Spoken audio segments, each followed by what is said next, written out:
La pisciculture est l'élevage de poissons, en eau douce, saumâtre ou salée.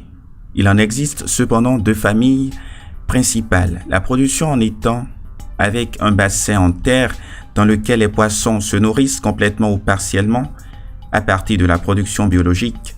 Aussi, la production intensive en bassin artificiel ou cage dans lesquels sont exclusivement nourris des poissons, des aliments par le pisciculteur. La pisciculture a été inventée en Chine et le premier traité de pisciculture y fut écrit par Fan Li en 473 avant Jésus-Christ. Les espèces les plus élevées sont les carpes, suivies du tilapia, des salmonidés et des siluriformes. Ingénieur en aménagement des pêches, aquaculture, Romaric Aizonou pratique la pisciculture. Romaric nous accompagne dans sa ferme où il pratique cette activité. Ici, ce sont des cages flottantes. C'est des systèmes modernes d'aquaculture. Au lieu de creuser des étangs à la maison, changer l'eau, tout ça. Ici maintenant l'eau est là. Ça ne se change pas, ça ne se vide pas. Donc on met juste le poisson, vous entretenez, vous donnez à manger et à la fin vous avez des produits marchands pour la vente. Donc les avantages dedans, c'est que ici on peut mettre plus de poissons que dans les étangs. Ici maintenant par exemple, si c'est les abolis là, on met 2500 dans 5 sur 5 profondeur 3. Maintenant, si c'est les étangs là-bas, vous ne pouvez pas mettre comme ça parce que ici il y a l'oxygène avec l'effet de vent là, il y a l'oxygène qui se renouvelle continuellement. Vous avez beaucoup d'oxygène, donc le poisson peut rester là. Il y a l'eau qui se renouvelle, il y a la stratification aussi du lac qui permet à l'eau de se renouveler par moment. Et là, la température, les paramètres physico-chimiques sont bons et puis vous avez de bons produits. Là, la densité peut être élevée ici. J'ai vu que les gens faisaient de l'aquaculture, mais ils ont souvent des problèmes.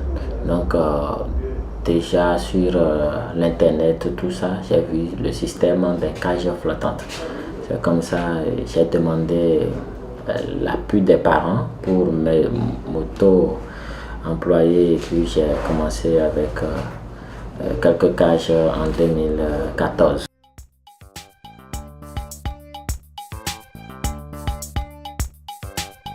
Mais j'ai eu l'appui des parents, donc je n'ai pas eu un financement. Même jusqu'à aujourd'hui, je n'ai pas encore un financement venant de l'État.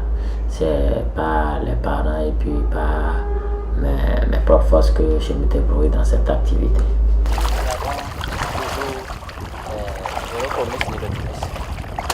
C'est des tilapia noirs, la cape comme les gens ont l'habitude d'appeler. Donc nous sommes dans une cage de dimension 100 avec 3 mètres comme chute de filet. Donc ils sont ensemencés dans le filet à la taille de 30 grammes. Mais c'est des choses que l'entretien ne cause pas de problème parce que ça a une durée de vie de 3 ans.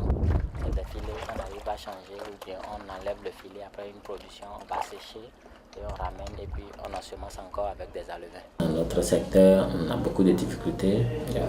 Vous avez vu sur les lacs, c'est des systèmes installés en milieu naturel, donc il faut assurer la sécurité. Il faut la sécurité est très importante. Donc nous essayons de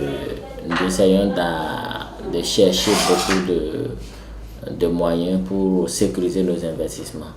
Il y a la sécurité qui est, par exemple au niveau des cages, il y a des gens qui tombent sous l'eau. Donc c'est l'une des difficultés qu'on a, c'est comment gérer la sécurité surtout. Mais on arrive à gérer quand même. Maintenant, l'autre difficulté, il y a le travail sur l'eau. Donc, pour travailler dans ce milieu, il faut d'abord maîtriser l'eau. Vous allez voir que tous ceux qui constituent nos employés, tous ceux qui travaillent là, c'est des gens qui maîtrisent l'eau et sans ça, on ne peut rien faire. Aussi, de temps en temps, on enregistre des mortalités. Et il y a la mévente aussi à cause de la pauvreté économique qui secoue tout le pays actuellement. Donc c'est la difficulté que nous avons actuellement, nous rencontrons de temps en temps. L'avantage, c'est beaucoup, c'est que d'abord c'est une passion pour nous. Donc on est déjà heureux de faire ce qu'on a appris, de ce qu'on aime faire. Donc nous sommes satisfaits de notre formation et de ce que nous faisons actuellement sur ce plan. Maintenant, c'est dans cette activité que nous réalisons certaines choses. Nous avons des stagiaires qui viennent régulièrement d'ici des lycées agricoles de l'université. D'ici le 4 prochain maintenant, on aura 15 stagiaires qui vont venir travailler ici, mais on essaie de les former un peu d'abord avant de commencer par les amener sur l'eau. Sinon, on ira sur la TFM là-bas où il y a les closeries, là où on produit les alevins. Et puis après ça, on les ramène ici. Les pays qui se sont, quand je prends par exemple les pays asiatiques, les pays qui sont développés très vite se sont basés sur l'agriculture. Donc, l'agriculture est le poumon de l'économie. Parce que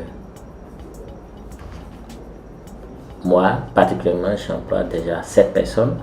Si chaque jeune sortant des écoles agronomiques peut s'installer et employer un certain nombre de personnes, comme ça, le problème de sous-emploi, de chômage dont on parle, ce problème va se régler très vite.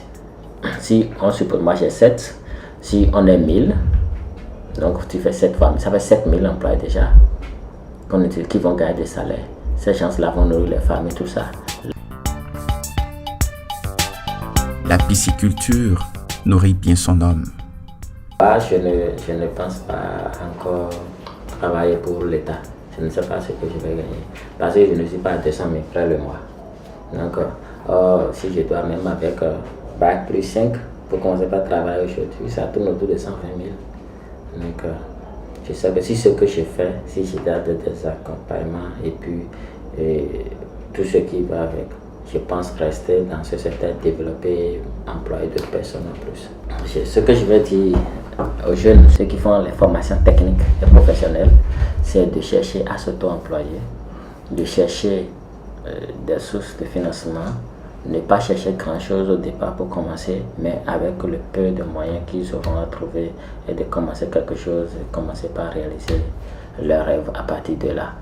Donc, au lieu de chercher à attendre l'État pour le financement ou bien pour la fonction publique pour aller travailler pour l'État. Contrairement à l'idée reçue, l'agriculture n'est pas que la culture des sols. L'agriculture, c'est un domaine très vaste. Quand on parle de l'agriculture, même défini par la Banque mondiale, c'est l'ensemble des activités champêtres ou d'élevage pratiquées par les hommes pour lutter contre l'insécurité alimentaire. Donc quand on parle de l'agriculture, dans ça vous avez l'élevage, vous avez la pisciculture, vous avez le maraîchage, vous avez beaucoup de choses. Donc l'agriculture, ça ne se résume pas seulement à la production végétale. Nous avons la production végétale et la production animale. La production végétale, c'est tout ce qui concerne les cultures vivrières, les trucs de coton, la culture de rente, comme acajou et autres là, comme la karité, tout ça là. Donc la production animale, nous sommes au niveau de la production animale, c'est tout ce qui est les animaux. Vous avez, parmi les animaux, nous avons les bêtes, nous avons la volaille, le bétail, et puis la pisciculture, crevettes, beaucoup de choses, crevetticulture, et ainsi de suite. C'est ce que nous utilisons pour pêcher. C'est vrai, il est vrai qu'avec les éléments, on essaie de tirer le filet jusqu'à un niveau pour que les poissons se concentrent à un endroit. Maintenant, on en monte ici. Ceux-ci maintenant, on a déjà mis les autres avant de mettre ceci. Les poissons d'après 45 jours. Dans cette taille. Vous voyez, dans la même porte maintenant, vous avez vu des poissons qui sont plus petits. Ceci est plus petit par exemple par rapport à ceci là. Ça là maintenant. Et ça là, ils sont dans le même lot, mais vous allez voir une différence nette. Viens ici. Alors. Vous allez voir, c'est des poissons du même âge. enlève, voilà. Il y a ceci qui est déjà plus gros que ceci. Poissons qui ne se reproduisent pas naturellement comme ça en captivité. En milieu naturel, c'est la queue qui déclenche l'instinct de reproduction chez eux. Donc quand vous les amenez en captivité, en milieu d'élevage, ils ne se reproduisent pas entre eux seulement. Donc on fait une insémination artificielle. Ça consiste à collecter des œufs chez une femelle prête à pondre et à prendre les gonades chez le mâle, à écraser et à faire le système de sorte à faire des incubations pour avoir des larves. On a installé les œufs qu'on a installé au niveau des fenêtres là, c'est pour chauffer la salle pendant la reproduction. Parce qu'on a besoin de la chaleur, une température élevée pour l'éclosion des œufs. Donc c'est pourquoi on a installé tout ici et pendant la reproduction, on ferme toutes les percelles et puis on allume les projecteurs et on a une chaleur. Ça va même jusqu'à 36, 30. On a fait ça là seulement pour prégrossir les alevins. Si les alevins sortent de l'écloserie, on les met ici, ils font quelques jours, on les amène sur l'eau.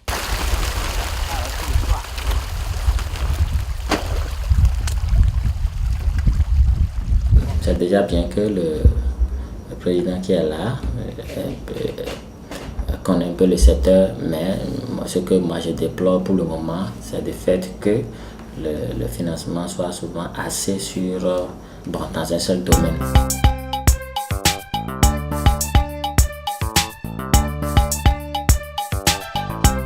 L'agriculture est la base et la force de la prospérité du pays. Napoléon Ier.